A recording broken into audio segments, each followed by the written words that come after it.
তারপরে একটা পুকুরও আছে। কি এর ছবি তুলি।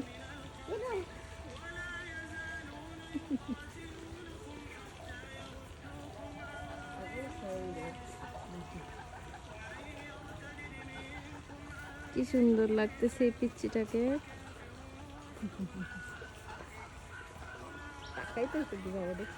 আর এটা বুঝছে এটাকে ছবি তুলতেছি যে। হ্যাঁ এই পণ্ডিত, এই তুমি কি পোজ দিচ্ছ? হ্যাঁ পোজ দিচ্ছ? এখানে কে শিশি করছে? কোনটা এই তিনটার মধ্যে কোনটা করছে শুনি তো? রাস্তার মধ্যে, তাও আবার। হ্যাঁ বাড়ির দুয়ারে, তাও আবার বাড়ির দুয়ারে। শাস্তি দিতে হবে, শাস্তি।